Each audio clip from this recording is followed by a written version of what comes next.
Etong isa. Breaking record, Sandara Park, umalis at ngayon nagbabalik. Nagsashine ngayon si Sandy na masikat ngayon bilang Dara sa kanyang bayang Korea bilang parte ng sikat na grupong 21. Pero sabik pa rin siyang bisitahin ang miss na niyang mga kapamilya. Nauna.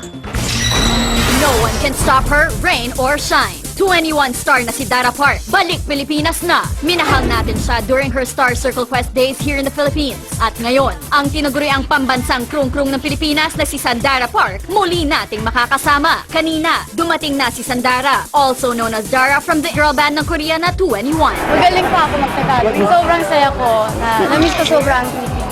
Mga friends Ilang taon ka nawala? 2 years. Pero last year, pumunta rin ako. Bakit ka nagbabakasyon? May PD. Kasi wala, sobrang busy kami sa Korea ngayon. And then, sabi ng manager namin, sige, vacation naman tayo ng 3 days. Kahit 3 days lang. So, pumunta ako dito. Bakit mo napili yung Philippines talaga? Siyempre, second home ko yung Pilipinas. Hindi ba mo kasama saan-saan? Sa Japan, sa States, sa Korea, ako naman dito. Do you tell your friends about the Philippines? Of course. Gusto nila na sumama dito, kaya lang, next time.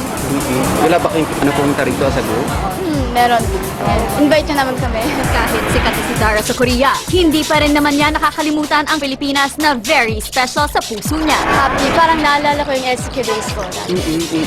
At kinakanta mo yung mga Filipino songs. Oh, in or out. Let's go in or out, in or out, in or out. Are you planning na makapagkita sa mga SCQ friends? Yes, today. Later. Magkikita kami. May dinner daw kayo. Meron kaming dinner. Pero si Dara, hindi pa rin nakaligtas sa intriga sa kanyang pagbabakasyon dito sa Pilipinas. Sino kaya ang gusto niyang unang makita? Sino kaya? Ang dami. Joseph? Sino ba? Si Hero. Sige, kahit sino, kahit sino. Hello, nandito ulit ako. Na-miss niyo ba ako? Sobrang na-miss ko na. Hi ko kayo. Ganda ng kutis. And she's more sure of herself now. Di ba? At pati pananagalag ang galing, Galing, ah. no? Okay.